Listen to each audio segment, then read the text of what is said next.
Yes academy YouTube channel पर आप सभी का स्वागत है। और दोस्तों, आज हम करंट अफेयर्स का एक छोटा सा वीडियो, जस्ट छोटा वीडियो या डेमो वीडियो जो भी आप समझें वो लेके आए हैं। आप इसे देखें ध्यान से और समझें जो आगे जो आने वाले पेपर हैं उन सब में किस तरह करंट अफेयर्स बन के आते हैं और कैसे करंट अफेयर्स होते हैं। ठीक है, उसका एक छोटा सा एक वीडियो है ये, ध्यान दीजिए। तो फर्स्ट क्वेश्चन है, अ मिलियन वुमेन इराइज, ये एक योजना है। पहल की शुरुआत किसके द्वारा की गई थी? तो ये अ मिलियन वुमेन इराइज की शुरुआत नीति आयोग द्वारा की गई थी। ठीक है, अब नीति आयोग द्वारा की गई है तो आंसर तो नीति आयोग हो गया, लेकिन कभी कभी ऐसा होता है कि ये कब लॉन्च किया गया, कब इसकी शुरुआत की गई। पुराने जितने भी योजनाएं पूछ लिए जाते हैं तो उनमें या तो वो किस मंत्रालय द्वारा, किसने शुरू किया और कब से शुरुआत हुई, वो डेट पूछ लेते हैं। ठीक है, तो नीति आयोग द्वारा इसकी शुरुआत हुई है, अ मिलियन वुमेन इराइज। अब लॉन्च कब हुआ है? 6 मार्च 2025 को इसकी स्थापना हुई है या लॉन्च किया गया है, जो भी समझे। नीति आयोग एवं इंडियन एसएमई फोरम के संयुक्त प्रयास से इसको लॉन्च किया गया है। ठीक है, ये याद रखिए। और इसका उद्देश्य क्या है? तो उद्देश्य यह है कि 2030 तक भारत में 1 करोड़ महिला उद्यमियों को सशक्त बनाना है, उनको हर एंगल से विकासशील बनाना है। जो महिला उद्यमी हैं, जो ऑलरेडी काम कर रही हैं, उन्हें उस लेवल तक लेके जाना है। तो 2023 तक में 1 करोड़ महिलाओं को इस लेवल पर पहुंचाने का टारगेट रखा गया है नीति आयोग द्वारा ये समय में। ठीक है, अब इसी के साथ में कुछ और अन्य नीति आयोग द्वारा डिसाइड या फिर अन्य नीति आयोग समझ लीजिए या भारत सरकार की अन्य संस्थाओं द्वारा कुछ महिलाओं के लिए जो योजनाएं चलाई गई हैं, उन योजनाओं के बारे में ज़रा जानते हैं। तो अन्य में देखते हैं, मॉडल विमेन फ्रेंडली ग्राम पंचायत पहल, मॉडल। ठीक है, तो मॉडल फीमेल फ्रेंडली ग्राम पंचायत, ये जो पहल है ये क्या बता रहा है? ये बता रहा है कि लॉन्च तारीख हुई है 25 मार्च 2025, मतलब 2025 में मार्च महीने में ये लॉन्च हुआ है। और किसके द्वारा हुआ है? महिला एवं बाल विकास मंत्रालय, भारत सरकार द्वारा इसे शुरुआत की गई। उद्देश्य क्या है इसका? तो उद्देश्य ये है, जिले में एक ग्राम पंचायत, मतलब पूरे जिले में एक ग्राम पंचायत को चुना जाना है और वो प्रोसेस होगा चुनने का। गांव में विकास में सक्रिय भागीदारी के लिए विशेष प्रशिक्षण दिया जाएगा। मतलब कि गांव में के विकास के लिए सक्रिय भागीदारी दे सके, उस तरह का वो ग्राम पंचायत होना चाहिए जिसमें उन महिलाओं को चुना जाएगा। और ये टारगेट रखा गया है और उनको प्रशिक्षण दिया जाएगा कि उस गांव को और बेहतर कैसे बनाया जा सके। ठीक है, जैसे हर संसद को एक गांव लेना होता है उसे विकास करने के लिए, तो ये पहल शुरू की गई थी 2014 के बाद से। तो उसी तरह ये भी एक है कि एक जिले का एक गांव को विकास किया जाए, जिससे विकास भी होगा और अच्छी सुविधाएं भी मिल पाएंगी। तो ये मॉडल विमेन फ्रेंडली ग्राम पंचायत पहल है। उसके बाद में है, ये आया था ड्रोन दीदी योजना। ड्रोन जो आकाश में उड़ता है ना, ड्रोन, वो ड्रोन दीदी योजना लॉन्च की गई थी और ये लॉन्च की गई थी 30 नवंबर 2023 को। अभी क्यों चर्चा में है ये? इस वजह से क्योंकि 2023 के बाद अभी 2025 में इस साल वापस से इसको विस्तारित किया गया है। मतलब कि जो टारगेट रखा था 2024-25 तक का, वो टारगेट पूरा होने के बाद उससे और विस्तार कर दिया गया है कि अब इतने में नहीं, और ज़्यादा महिलाओं को प्रशिक्षण दिया जाए जिससे वो और भी फ़ायदा मिल सके महिलाओं को। तो क्या है, कृषि एवं किसान कल्याण मंत्रालय भारत सरकार द्वारा लॉन्च किया गया है। दूसरी बात, स्वयं सहायता समूहों की 15,000 महिलाओं को ड्रोन पायलट प्रशिक्षण देना है। अब महिलाओं को ड्रोन उड़ाने का प्रशिक्षण देने का वजह क्या है? तो एक्चुअली में कृषि खेती में दवा वितरण और अन्य आर्थिक गतिविधियों में ड्रोन का उपयोग करके खेती में कैसे उसका लाभ उठा सके, इस तरह 15,000 महिलाओं को प्रशिक्षण देना था। ये जब लॉन्च हुआ था तब 15,000 महिलाओं को बताया गया था, जो उसे अब और बढ़ाया गया है 2025 में। ठीक है, तो जिससे क्या होगा कि आप अगर खेत में खाद भी डालना चाहते हैं कि अन्य किसी तरह ड्रोन से काम कर लेना चाहते हैं, तो ड्रोन महिलाओं को ड्रोन उड़ाना सिखाएंगे। उसे कैसे, कुछ अगर टेक्निकल खामियां होंगी तो कैसे आप उसे सुधार सकते हैं, इस तरह प्रशिक्षण देने का ये काम भारत सरकार ने किया था कृषि एवं किसान कल्याण मंत्रालय द्वारा। ठीक है, इसलिए इसका नाम भी दिया गया ड्रोन दीदी योजना। और ख़ास कब लॉन्च हुआ? तो 30 नवंबर 2023। और चर्चा में क्यों है? क्योंकि 2025 में इसको वापस से विस्तार किया गया है। ठीक है, इसलिए। नेक्स्ट आता है नारी अदालत एक वैकल्पिक विवाद समाधान मंच। मतलब कि बहुत जगह आप देखेंगे कि अदालतें तो हैं, लेकिन ग्राम पंचायत लेवल पर केवल स्पेशल महिलाओं के लिए, क्योंकि बहुत सारे आप देखते हैं कि कहीं ना कहीं कुछ ना कुछ समस्याएं हो जाती हैं, तो उन सबको रोकने के लिए आप शहर तक के कोर्ट तक या इस तरह तो जा नहीं सकते। बहुत सारी महिलाएं हैं कि वो दबा के बैठी रहती हैं, नहीं कहीं लड़ाई कर पाती।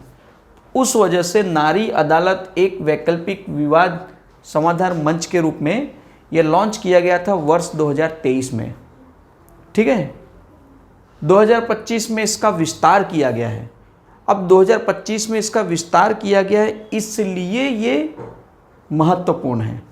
ठीक है, महिला एवं बाल विकास मंत्रालय भारत सरकार द्वारा इसे लॉन्च किया गया था। ग्राम पंचायत स्तर पर महिलाओं के लिए कानूनी सहायता, बाहर न जाना पड़े और ग्राम पंचायत लेवल पर ही महिलाओं को न्याय मिल जाए, इस वजह से ये नारी अदालत का जो पहल है उसे शुरुआत की गई थी। उसके बाद में नेक्स्ट है, देखिए जितने ऐसे तो बहुत सारे महिलाओं के लिए हैं योजनाएं, लेकिन उसमें से जो मुख्य हैं और अभी हाल फिलहाल में वापस से उसे बढ़ाया गया है समय सीमा, इसलिए ये चर्चा में है और पूछे जा सकते हैं। और ऐसा नहीं है कि एक स्टेट पीसीएस या इसी में पूछा जाए, किसी भी पेपर में आ सकता है। जिसमें करंट अफेयर्स आना है उन सब के लिए इक्वल है। स्टैंड अप इंडिया योजना, स्टैंड अप इंडिया योजना लॉन्च किया है 2016 में। क्या है, 2025 में इसका विस्तार किया गया। अब मतलब कैसे है, मतलब वित्त मंत्रालय भारत सरकार द्वारा लॉन्च किया गया था। योजना महिला किसके लिए है? महिलाओं के लिए है। और उसमें जो महिलाओं के लिए प्लस SC/ST समूह के 10 लाख से 1 करोड़ रुपए तक का रूप में प्रदान करना इस योजना का उद्देश्य है। और 2025 में, ये 2025 जो चल रहा है, अभी तक में 84% ऋण महिलाओं को दे दिया गया है। किस लिए? कि योजनाओं का लाभ मिल सके और एक स्टैंड अप इंडिया के तौर पर उभर के वो भी महिलाएं आए, इसलिए ये एक तरह का लॉन्च किया गया था जो 2016 में किया गया था। लेकिन 2016 के बाद 2025 में वापस से इसे विस्तारित किया गया। विस्तारित किया का मतलब कि आगे बढ़ाया गया है। ठीक है, और ज़्यादा से ज़्यादा महिलाओं को फ़ायदा हो सके इस वजह से। Next, second question.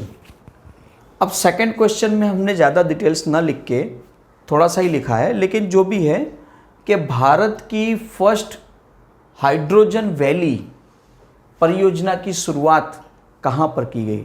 देखिए, हाइड्रोजन वैली और ग्रीन हाइड्रोजन हब ये दोनों अलग अलग हैं, और ये जो संबंधित है हाइड्रोजन वैली या ग्रीन हाइड्रोजन, ये ग्रीन विद्युत उत्पादन के नए दौर के ऊपर से है ये, ठीक है। तो भारत का प्रथम हाइड्रोजन वैली परियोजना की शुरुआत कहाँ की गई? तो आप आंसर लिखेंगे कंडला बंदरगाह, कहाँ पे है? गुजरात में। और ये कंडला गुजरात में जो है बंदरगाह में, वो मेक इन इंडिया के तौर से बना है, मतलब कि भारत सरकार द्वारा भारत में ही इसका विस्तारित हुआ है, तो मेक इन इंडिया है। तो भारत का फर्स्ट हाइड्रोजन वैली पूछे तो आपको नाम देना है गुजरात, और ग्रीन हाइड्रोजन हब पूछे, अगर हब पूछा जा रहा है तो आप बोलेंगे आंध्र प्रदेश, ठीक है। दोनों में शब्दों में फ़र्क है, वैली दोनों हाइड्रोजन के ऊपर ही है, लेकिन वैली पूछे तो गुजरात टिक करना है, और अगर हब पूछे तो आंध्र प्रदेश टिक करना है। थोड़ा सा चेंज है, वो याद रखिए। उसके बाद में नेक्स्ट क्वेश्चन है, फिर से नीति आयोग का क्वेश्चन है। तो योजना आयोग जो पूरी हो चुकी है, 12 योजना आयोग, उनके बारे में या फिर आप नीति आयोग के बारे में एक सवाल तो आपको बनता ही बनता है। ज़्यादा आते हैं, लेकिन हम एक सवाल आपसे बोलेंगे कि ऐसे क्वेश्चन होते हैं जिनमें सवाल बहुत ही अच्छे बनते हैं और बहुत ही पूछे जाने वाले सवाल बनते हैं। नीति आयोग द्वारा लॉन्च प्रथम वित्तीय स्वास्थ्य सूचकांक 2025 में शीर्ष स्थान वाला राज्य कौन सा है? फर्स्ट टाइम भारत में नीति आयोग ने एक लॉन्च किया है। क्या लॉन्च किया है? फर्स्ट वित्तीय स्वास्थ्य सूचकांक। सूचकांक हमें पता ही है कि बहुत सारे होते हैं, लेकिन नीति आयोग ने फर्स्ट टाइम लॉन्च किया है फर्स्ट वित्तीय स्वास्थ्य सूचकांक 2025 में शीर्ष स्थान किसका है? तो पहले तो बता दूं कि इसमें 18 राज्य शामिल हुए, पूरा देश शामिल नहीं हुआ है, इसमें केवल 18 राज्य शामिल हुए, और 18 राज्य में फर्स्ट नाम है उड़ीसा का, उसके बाद में छत्तीसगढ़ सेकंड है, गोवा थर्ड है, ठीक है। तो इस तरह ये भी एक महत्वपूर्ण क्वेश्चन है। सूचकांक भारत में नीति आयोग द्वारा ही सूचकांक शुरू किया गया, और ये प्रथम 2025 का फर्स्ट सूचकांक है। इस वजह से महत्वपूर्ण क्वेश्चन हो सकता है, आपको कहीं से भी किसी तरह पूछ सकते हैं। तो उड़ीसा याद रखिए, सेकंड पूछे तो छत्तीसगढ़, थर्ड पूछे तो गोवा, या पूछे कि कितने राज्यों को शामिल किया गया था इसमें, तो 18 राज्यों को शामिल किया गया था, एक याद रखिए, ठीक है। नेक्स्ट क्वेश्चन है, अब ये क्वेश्चन जितने भी हमारे ऑपरेशन होते हैं, ये समझो कि ऑपरेशन भारत में हो या भारत से अन्य बाहर के लिए भी, तो ये जितनी भी ऑपरेशन हो रहे हैं उन सब के बारे में है। तो उसमें से एक क्वेश्चन पहले ये पूछ लेता है कि ऑपरेशन ब्लैक फॉरेस्ट को किस क्षेत्र में संचालित किया गया? तो सबसे बड़ी बात है कि ऑपरेशन ब्लैक फॉरेस्ट किस चीज़ के लिए है, ठीक है। तो पहले तो हम आंसर देख लेते हैं, छत्तीसगढ़ और तेलंगाना की सीमा बॉर्डर, मतलब बॉर्डर पर, छत्तीसगढ़ और तेलंगाना की बॉर्डर में ये ऑपरेशन ब्लैक फॉरेस्ट शुरू किया है। नक्सल मुक्त हेतु, मतलब 2026, ये नक्सल मुक्त हेतु मतलब कि ये बॉर्डर के एरिया में जहाँ नक्सली गतिविधियाँ जो ज़्यादा हो रही हैं उन्हें समाप्त करने के लिए ऑपरेशन ब्लैक फॉरेस्ट चलाया गया। तो ऑपरेशन ब्लैक फॉरेस्ट आपसे पूछा जाए तो ये आंसर दीजिएगा छत्तीसगढ़ और तेलंगाना की सीमा पर। भारत सरकार ने एक किया है कि 2026 तक भारत को नक्सल मुक्त करना है। ये भारत सरकार ने एक टारगेट रखा है कि 31 दिसंबर तक 2026 तक में भारत में से नक्सल मुक्त भारत कर देना है। जो छत्तीसगढ़ में सबसे ज़्यादा है और बॉर्डर में कहीं ना कहीं फैले हुए हैं, तो उन्हें पूरी तरह से समाप्त कर देना है। अब इसी तरह के बहुत सारे ऑपरेशन हैं, ठीक है, तो हम उनके बारे में थोड़ा बहुत जानेंगे वन लाइनर के तौर में। कि ऑपरेशन सिंदूर पता है हमें, पाकिस्तान के खिलाफ हाल ही फिलहाल में किया है, तो ऑपरेशन सिंदूर। ऑपरेशन संकल्प, छत्तीसगढ़ में नक्सलवाद की समाप्ति के लिए संकल्प, ऑपरेशन संकल्प चलाया गया। ऑपरेशन केलर, केलर नाम है, किलर नहीं है, केलर, जम्मू कश्मीर में आतंकवाद की समाप्ति के लिए ऑपरेशन केलर चलाया गया। अब ये समझिए कि ये ऑपरेशन कुछ समय के लिए होता है या कंटिन्यू रहता है, सब अपने अपने तरफ से है, ठीक है। जैसे आज भी आप देखें कि कहा जाए कि ऑपरेशन सिंदूर चलाया गया, तो वो समाप्त नहीं हुआ है, कहीं ना कहीं अभी भी चालू है। जब मैं वीडियो बना रहा हूँ तो आज के दिन भी मैं बता रहा हूँ कि यह अभी भी शुरू है, ठीक है। केलर का बता दिया, जम्मू कश्मीर। ऑपरेशन हॉक, अब हॉक क्या है, तो सीबीआई के द्वारा बाल यौन शोषण को रोकने के लिए, बाल जो छोटे बच्चे हैं उनका यौन शोषण होता है, उसे रोकने के लिए सीबीआई के द्वारा ये ऑपरेशन चलाया गया था, ठीक है। उसके बाद ऑपरेशन ब्रह्मा, तो ऑपरेशन ब्रह्मा किसके लिए है, म्यांमार में आए भूकंप में भारत द्वारा सहायता प्रदान की गई। और भारत द्वारा जो सहायता प्रदान की गई थी वो सहायता थी चिकित्सा, मेडिकल लेवल पर ऑपरेशन ब्रह्मा म्यांमार में चलाया गया था, ठीक है, याद रखिएगा। ऑपरेशन शील्ड, ऑपरेशन शील्ड क्या चीज़ है, तो ऑपरेशन शील्ड है पाकिस्तान सीमा से सटे राज्यों में नागरिकों की सुरक्षा हेतु मॉक ड्रिल, ये ऑपरेशन का एक पहल होता है, मॉक ड्रिल, ठीक है। तो ऑपरेशन शील्ड पाकिस्तान सीमा में सटे राज्यों में नागरिकों की सुरक्षा हेतु मॉक ड्रिल चलाया गया था, ये याद रखिएगा। फिर नेक्स्ट है ऑपरेशन राइजिंग लायन, क्या है, इजराइल का ईरान के न्यूक्लियर साइटों पर हमला, ये किसके द्वारा था, राइजिंग लायन, मतलब इजराइल का ईरान के न्यूक्लियर जो ठिकाने हैं वहाँ पे हमला करना था, और जो किया था उन्होंने, तो ये अभी ये 2025 का ही है, ठीक है। इसमें कुछ 2024 के होंगे, बाकी सब 2025 के हैं, जो कोई ना कोई एक ऑपरेशन पूछ लिया जाता है, जिसमें भी करंट अफेयर्स होगा वहाँ ये पूछा जाएगा। ऑपरेशन शिवा, अमरनाथ यात्राओं को पूर्ण सुरक्षा हेतु, देखिए धार्मिक की बात करें, एक अमरनाथ यात्रा ऐसी यात्रा है कि जहां हमें सुरक्षा की ज़रूरत पड़ रही है, क्योंकि आतंकवादी ऐसे लोग हैं जो किसी की सुनते नहीं हैं, ठीक है। जब वो नहीं सुनते तो क्या करती है भारत सरकार, सुनाती है, और अच्छे से सुनाती है। फिर सुनने के लिए कान, मुंह, नाक, गला, बॉडी, शरीर ही नहीं बचता, क्योंकि वो अल्लाह को प्यारे हो जाते हैं, मतलब भगवान को प्यारे हो जाते हैं। तो फिर ऑपरेशन शिवा इस तरह, मतलब जब अमरनाथ यात्रा होती है तभी चलाया जाता है, ठीक है, तभी चलाया गया था। तो अमरनाथ यात्राओं को पूर्ण सुरक्षा हेतु।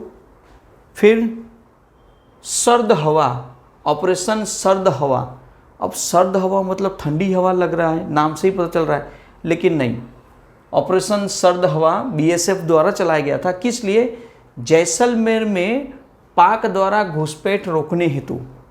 जैसलमेर में ठंडियों के सीजन की बात कर रहे हैं, इसलिए सर्द हवा रखा है।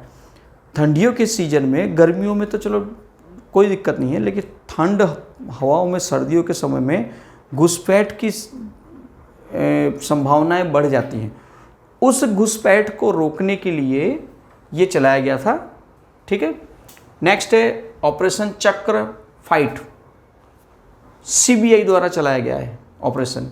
साइबर अपराधों अथवा डिजिटल अरेस्ट से संबंधित वित्तीय नेटवर्क को ध्वस्त करना है, मतलब कि आप देखें तो साइबर अपराध हो रहे हैं फाइनेंस से रिलेटेड, और डिजिटल अरेस्ट वाला भी सिस्टम एक चालू किया गया हुआ था, तो उनको रोकना है। और प्लस फाइनेंस जो उसका लेन देन होता है इसमें, उसे ध्वस्त करने के लिए सीबीआई द्वारा ऑपरेशन चक्र चलाया गया था, ठीक है। नेक्स्ट है ऑपरेशन सिंधु, ईरान में फंसे भारतीयों को वापस लाने के लिए ऑपरेशन सिंधु चलाया गया था, ठीक है, ये याद रखिए। Next operation Kalanemi, Uttarakhand police द्वारा चलाया गया है। अब क्या है ये, अब क्यों इतना ज़रूरी हुआ है कि ये भी हमें लेना पड़ा, तो देखिए साधु संतों के रूप में धोखाधड़ी करने वाले लोगों के लिए ये ऑपरेशन काल नेमी चलाया गया है। मतलब कि साधु के वेश में कोई भी साधु बन जाता है और उत्तराखंड में वो, या आप समझे हरिद्वार, ऋषिकेश या कोई भी केदारनाथ, बद्रीनाथ, कहीं भी आप देखें तो जो ये चीटिंग करने का काम कर रहे हैं, कुछ मिल जाए हमें, उस वजह से पुलिस, उत्तराखंड पुलिस ने ये चलाया है। फिर ऑपरेशन सद्भाव, टाइफून यागी से प्रभावित लाओस और वियतनाम में मदद हेतु, तो यहाँ भी जो टाइफून आया था उसके वजह से लाओस और वियतनाम में मदद पहुँचाने के लिए, और मदद में भी चिकित्सा मदद और अन्य थोड़ी बहुत मदद भारत सरकार पड़ोसी देशों में पहुँचाती रहती है। तो एक योजना चलाई थी, अभियान चलाया था, उस अभियान के द्वारा उनको बेनिफिट मिला है और दिया गया है। फिर नेक्स्ट क्वेश्चन है जल जीवन मिशन। पूरा डिटेल्स न दिया, लेकिन जल जीवन मिशन शुरू किया था भारत सरकार ने, जो 2019 में चालू किया गया था। अब जल जीवन मिशन क्या है, तो हर घर नल से जल का ये ऑप्शन है। 2024 तक प्रत्येक घर में नल से जल का लक्ष्य जो रखा गया था, भारत सरकार ने 2019 में शुरू किया था और 2024 तक में इसे 100% पूरा करना था।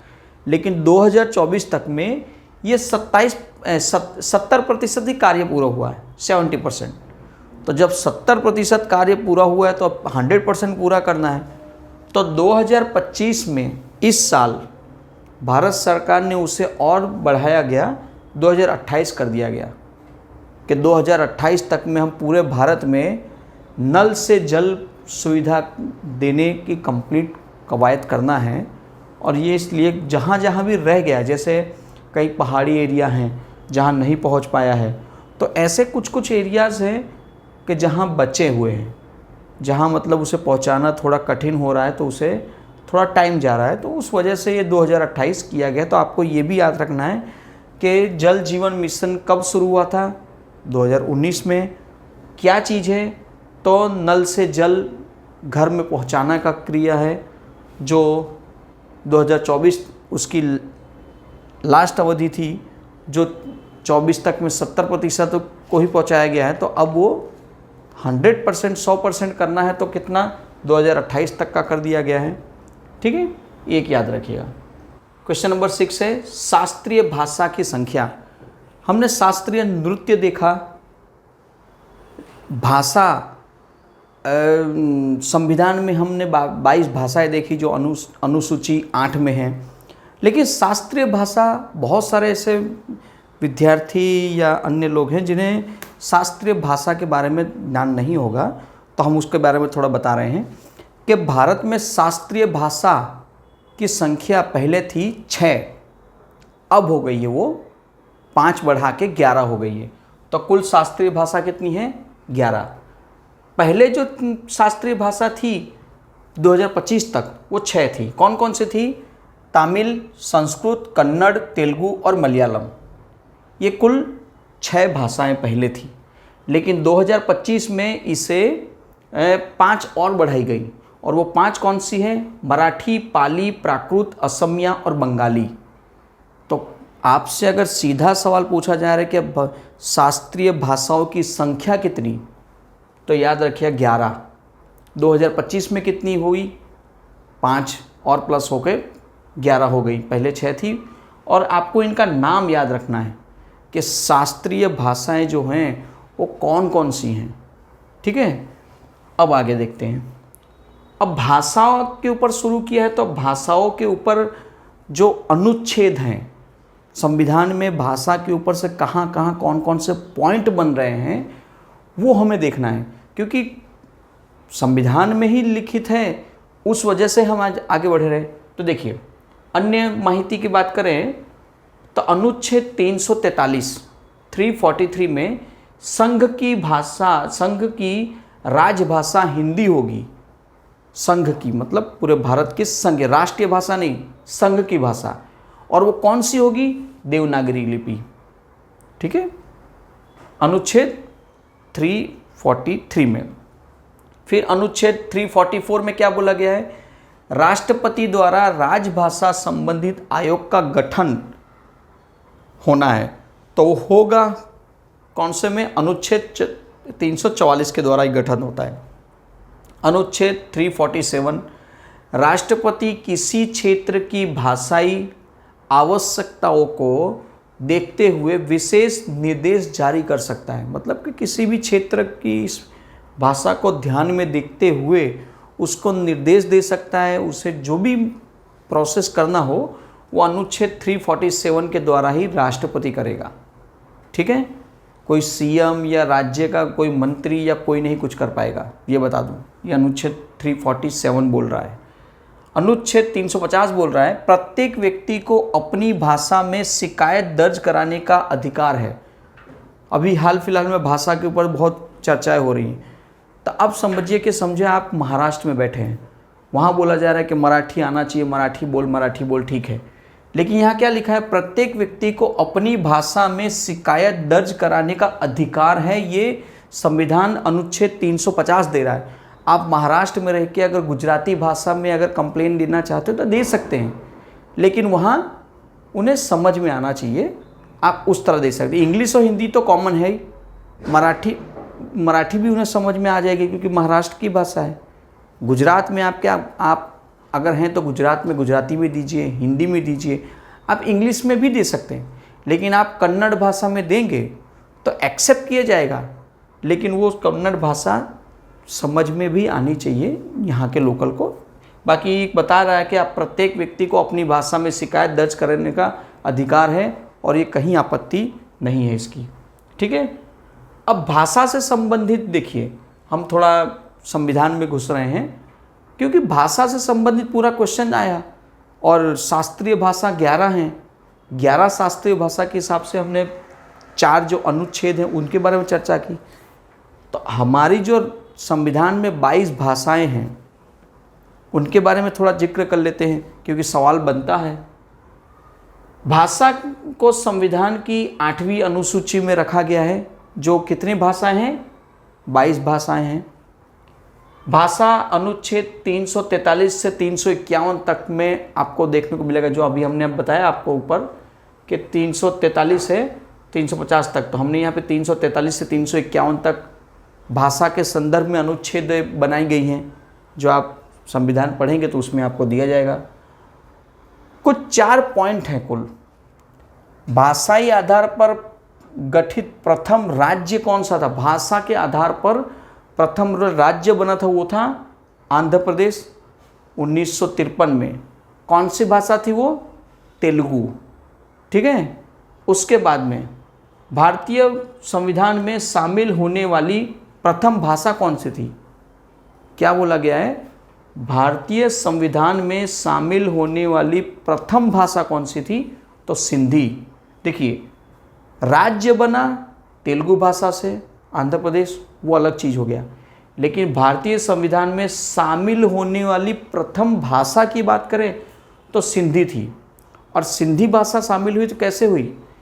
21वां संविधान संशोधन 1967 में ये संविधान अमेंडमेंट बिल आया था और उसमें 1967 में सिंधी को भारत की प्रथम भाषा बनाया गया था। ठीक है, तो 22 भाषाओं में एक सिंधी फर्स्ट है। 14 सितंबर 1949 को हिंदी को भारत की राजभाषा घोषित किया गया। भारत की राजभाषा घोषित किया गया और 14 सितंबर को ही हम राष्ट्रीय हिंदी दिवस मनाते हैं पूरे भारत में।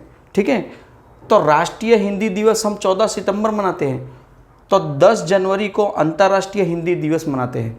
तो हिंदी दिवस हम 2 टाइम से मनाते हैं, एक 10 जनवरी अंतर्राष्ट्रीय हिंदी दिवस और 14 सितंबर राष्ट्रीय हिंदी दिवस। ये दोनों दिन भी याद रखना है क्योंकि कहीं ना कहीं पूरे भारत में बहुत सारे सम्मेलन भी होते हैं और राष्ट्रीय हिंदी दिवस में तो होता ही होता है, भारत की भाषा है इसलिए। आगे है, भारत में सर्वाधिक बोली जाने वाली भाषाएं कौन कौन सी हैं? तो देखो, भारत में सबसे फर्स्ट नंबर में हिंदी, सेकंड नंबर में बंगाली और थर्ड नंबर में मराठी भाषा आती है। ये भारत में सर्वाधिक बोले जाने वाली सबसे ज़्यादा जो भाषा की बात कर रहे हैं। ठीक है, तो ये कुछ भाषाओं से संबंधित क्वेश्चन थे। आपको पूरा ये देख लीजिएगा, याद रह जाएगा कि हमने खाली एक शास्त्रीय भाषा के बारे में सवाल था, लेकिन उसके ऊपर से भारत से संविधान में क्या क्या है, कहाँ कहाँ जुड़ाव है, वो पूरी चीज़ें हमें सामने आ गई। इसका बेनिफिट क्या हुआ कि भाषा से रिलेटेड कितने भी तरह के क्वेश्चन आ जाए, हम क्या कर सकते हैं, उसे सॉल्व कर सकते हैं, एक ही पेज में पढ़ सकते हैं। नेक्स्ट क्वेश्चन, एक ये क्वेश्चन थोड़ा महत्वपूर्ण है, और महत्वपूर्ण किस तरह है मैं ज़रा बता दूं। आर्द्र भूमि के उचित उपयोग के लिए किस भारतीय महिला को पहली बार रामसर पुरस्कार प्रदान किया गया? जो रामसर साइट आती हैं, जिन्हें हम हिंदी में आर्द्र भूमि कहते हैं, रामसर साइट इंग्लिश नाम है। तो ये रामसर साइट के लिए भारत में जो आर्द्र भूमि है, उसके लिए फर्स्ट टाइम भारत में किसी महिला को रामसर पुरस्कार प्रदान किया गया है। फर्स्ट टाइम दिया गया है महिला को, और वो है doctor Jayashree Venkatesan. First time दिया गया है भारत में, वो भी एक भारतीय महिला को, आज तक नहीं दिया गया था। ठीक है, तो चेन्नई की पल्लीकरनई दलदल जो रामसर साइट है, आर्द्र भूमि है, उसके संरक्षण मतलब कि उसके रख रखाव देखभाल के लिए 25 वर्षों से ये महिला कार्य कर रही है। ये स्वयं कार्य कर रही हैं। तो 25 साल से जो ये महिला ये रामसर साइट के लिए, कहाँ की, चेन्नई की रामसर साइट है, उसके लिए जो अपना जीवन समर्पित कर दिया है, उस समर्पित के वजह से इनको ये पुरस्कार दिया गया है। ठीक है, तो कहाँ की है? चेन्नई की, और चेन्नई के जो आर्द्र भूमि है उसके लिए इन्हें प्रदान किया गया है रामसर साइट। भारतीय महिला को रामसर पुरस्कार दिया गया है और फर्स्ट टाइम दिया गया है, इसलिए बहुत ही महत्वपूर्ण होगा। नाम याद रखना है, जयश्री वेंकटेशन। कौन सा रामसर साइट है? तो चेन्नई की पल्लीकरनई दलदल आर्द्र भूमि, मतलब पल्लीकरनई रामसर साइट या आर्द्र भूमि, कुछ भी नाम याद रखो। नेक्स्ट है क्लाउडिया शिनबाम, एक नाम है, को किस देश की पहली महिला राष्ट्रपति के रूप में चुना गया? क्लाउडिया शिनबाम महिला हैं जो एक्चुअली में मैक्सिको की राष्ट्रपति बनी है। अब हिस्ट्री में ये ऐसा है कि 200 साल या 250 सालों में आज तक का रिकॉर्ड हुआ है कि मैक्सिमम में किसी भी महिला को राष्ट्रपति नहीं बनाया गया। अब इतने सालों के बाद, अप्रॉक्स 200 साल बता दूं, 200 या 200 ऊपर साल हो गए, आज तक कोई महिला राष्ट्रपति नहीं बनी, और फर्स्ट टाइम कोई महिला राष्ट्रपति बनी है क्लाउडिया। इस वजह से ये न्यू अपॉइंटमेंट जो कहते हैं ना, पूरे विश्व में कहीं प्रधानमंत्री बनी, कोई राष्ट्रपति बनी, उनमें से ये सीट्स का एक क्वेश्चन है, बहुत सारी में पूछा जा सकता है ये सवाल, और बहुत इंपॉर्टेंट था इसलिए हमने लिखा। अब इसी सवाल में आप और एक्स्ट्रा अगर जोड़ना चाहें तो आप जोड़ सकते हैं कि देश में मतलब कि कौन से देश की राष्ट्रपति नई बनी है, या कौन नया बना है फर्स्ट टाइम, या कौन से देश में फर्स्ट टाइम प्रधानमंत्री बने हैं, वो इसी के साथ में इसी पेज पर आप लिख भी सकते हैं। तो जिससे उस पूरे विश्व में प्रेसिडेंट या पीएम की जो न्यू अपॉइंटमेंट होती है, या न्यू अपॉइंटमेंट हुए हैं फर्स्ट टाइम या किसी भी तरह से, आप यहीं पे उनका आंसरिंग हो जाएगा। ठीक है, एक ये याद रखिएगा। उसके बाद में है नेक्स्ट क्वेश्चन, भारत के बारे में जानते हैं कि नाम में बदलाव। टाइटल से ही पता चल रहा है कि बहुत सारे जो 2014 के बाद से नाम में बदलाव शुरू हुआ है। तो एक ये है नाम में बदलाव में कि भारत में बहुत सारी जगहें ऐसी हैं जिनमें पुराने नामों को बदल के नया नाम देने का ट्रेंड हुआ है। और ट्रेंड क्या हुआ है, कुछ मांगे बढ़ती जाती हैं, उस वजह से बदल दिया जाता है। तो देखें, उसी के ऊपर से एक सवाल है, उस सवाल से एक्स्ट्रा बाद में लिया गया है, किस जिले का नाम बदलकर श्रीभूमि किया गया है। कोई एक जिला है जिसका नाम श्रीभूमि किया गया है, तो वो है करीमगंज। करीमगंज जिला है असम का। असम का करीमगंज जिला को क्या बोल दिया गया है, अब श्रीभूमि नाम रखा गया है। आप ये एक याद रखेंगे क्वेश्चन। और उसके बाद में ऐसे 2025 की बात कर रहे हैं हम, एक आध कोई 24 का होगा, नहीं बता सकते, लेकिन 24-25 में जो महत्वपूर्ण है, जो बदलाव हुए हैं, हम उन्हीं की बात करेंगे। काकसरपल मतलब लद्दाख की एक जगह है, उसका नाम रखा गया है कैप्टन अभिमन्यु भारद्वाज सेतु। ठीक है, ये एक नाम रखा गया है, नया नाम, ये नए नाम है और ये पुराने नाम है। पोर्ट ब्लेयर, तो पोर्ट ब्लेयर का नाम क्या रखा गया था, श्री विजपुरम। ठीक है, अहमदनगर, अहमदनगर को क्या लिखा गया, अहिल्यानगर, अहमदनगर को। फिर पुणे अंतर्राष्ट्रीय हवाई अड्डा, इंटरनेशनल एयरपोर्ट का नाम पुणे अंतर्राष्ट्रीय हवाई अड्डा को कर दिया गया संत तुकाराम इंटरनेशनल एयरपोर्ट, संत तुकाराम। पूर्वी कमान के मुख्यालय फोर्ट विलियम, पूर्वी कमान जो है, तो पूर्वी कमान सुरक्षा के लिए मुख्यालय जो फोर्ट विलियम है, उसका नाम रखा गया विजय दुर्ग, ये नया नाम बदल दिया गया। उसके बाद में व्हीलर द्वीप, व्हीलर द्वीप का नाम रखा गया एपीजे अब्दुल कलाम द्वीप। हैवलॉक द्वीप या तो नील द्वीप कह सकते हैं, उसे स्वराज या तो शहीद द्वीप नाम रखा गया। रॉस द्वीप, तो रॉस द्वीप को रखा गया है नेताजी सुभाष चंद्र बोस द्वीप। ठीक है, तो इस तरह के कुछ कुछ नाम हैं जो उन्होंने बदले हैं। तो हमें ये बदले हुए नाम भी याद रखना होता है, क्योंकि सवाल एक आता है कि इस जगह का नाम क्या रखा गया है। ठीक है, अगर वीडियो अच्छा लगा हो तो लाइक शेयर सब्सक्राइब जरूर करिएगा।